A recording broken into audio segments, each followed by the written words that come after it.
William Ruto has persecuted our community. He has called us names. He has called us tribal, despite having elected him. He has sent us beans and rice to shame our people. He has sent mattresses. He has sent all manner of things just to shame our people. He has called us names.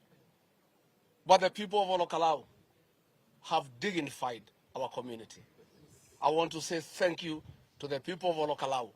What you have done when the history of our community is written and how its dignity was restored after an assault by William Ruto, the people of Ol Kalou will have a very big chapter in that history. Amen. To Kenyans everywhere, I thank you. From every corner of this country, you reached out. You encouraged us. You reminded us of what is at stake and stood with us through. Over 100,000 of you stayed glued to our resort stream until the final vote was concluded. This victory is not mine. It is not for the people of Ol Kalou. It belongs to the people of Kenya.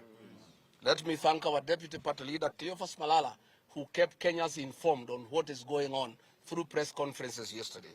I want to say thank you, Cleo. You are a wonderful deputy, and you stood in for me when I was monitoring what is happening in Wamunyoro. Let me finally say that, because it's important that I say, William Ruto has persecuted our community. He has abused us. He has sacked our sons in the police force and our daughters. He has sacked our sons and daughters in the armed forces. He has sacked our sons and daughters in KRA. He has sent KRA to impoverish our people. He has refused to pay our pending bills. He has demolished our houses in Nairobi. He has declared economic war against the mountain. He has sent Moses Kuria to unleash goons on the people of the mountain. He has declared war on the community. But yesterday he crossed the red line. He crossed the red line. He sent armed policemen to kill our people, killed one and injured 20. He sent armed people to rape our women. He sent armed people to humiliate our people. I want to tell William Ruto, these same people were given the same treatment by the British colonialists. They fought the white colonialists until he left Kenya. These same people you are harassing and intimidating were harassed and persecuted by Daniel Arap Moi for 24 years. And they fought back. I want to promise you, after what you did yesterday, declaring total war on this community, using police and goons, this community will fight you back. And it's a war you cannot win. Nobody has ever won a war against this community. I dare you to try. Finally, I have consulted with elders last night, and we have agreed that we have been very tolerant and submissive. Goons have been unleashed against us, and we have kept quiet. That will not happen again. We are going to mobilize our young people to protect the community from goons and police. Yes. We mobilize our young people to protect our churches, to protect our leaders, to protect our businesses, to protect our meetings. Goonism will not be allowed again in the mountain. Amen. The right to self-defense is provided in our constitution. And since the state has decided to fight the community using goons, the community will avail its capacity to defend itself. And what happened yesterday is a template that nobody will intimidate this community again. Whether police are having guns, they will be resisted. Goons sent from outside this region will be dealt with. Goons from within will be dealt with. And that has been agreed on. As we deal with William Ruto, the fate of William Ruto is the same fate that will befall the traitors of the community. Today, I want to announce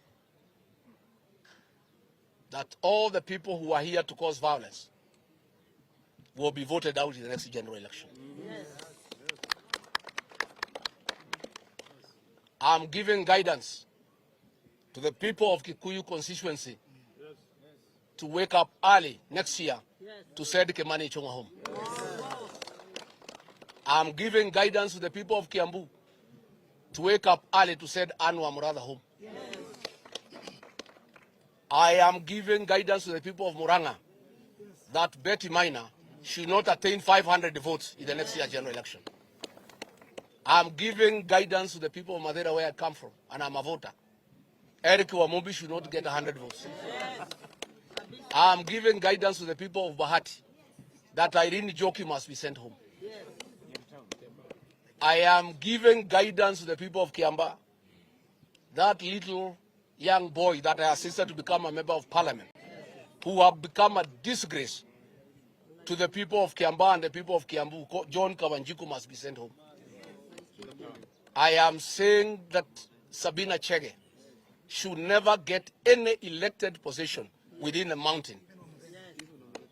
I am giving guidance that all these people from Nyandarua who abandoned their constituents and were here bribing people, the MP for Jororok Muchira, the MP for Kinagop Kwenya, the MP for Daragwa Gachagua, the women rep Faith Getau must be sent home. I am asking the community to view Moses Kuria as an outcast in the community. He has caused pain and suffering to the community. He is President William Ruto's advisor on how to persecute the mountain. He has organized goons to destroy businesses belonging to the mountain people. He has made goonism a culture in the mountain. The people of this mountain will never forgive Moses Kuria.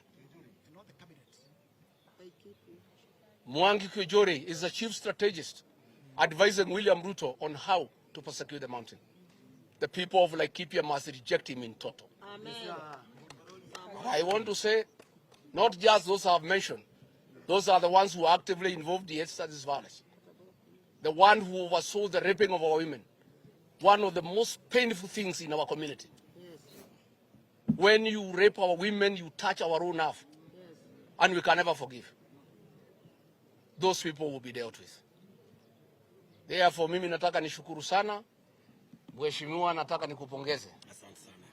You fought a hard fight, yes, against a president, a deputy president, 7 cabinet ministers, 16 principal secretaries, 91 members of parliament, a train, 2 boats, 2,000 police officers, mattresses, shoes, goons, 14 billion worth of projects, 1.1 billion in cash, and you became victorious.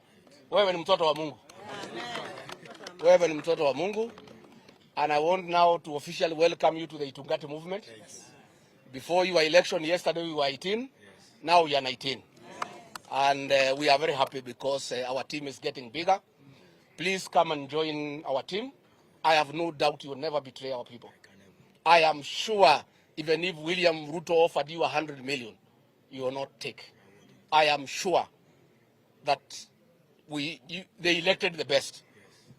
And you can never betray the people of Ol Kalou. As we went to this by-election, the people of Ol Kalou were keenly aware that this was more than a member of parliament. It was a dress rehearsal for 2027. William Ruto was going to pilot his strategy to steer the general election. He wanted to test his capacity to steer the general election.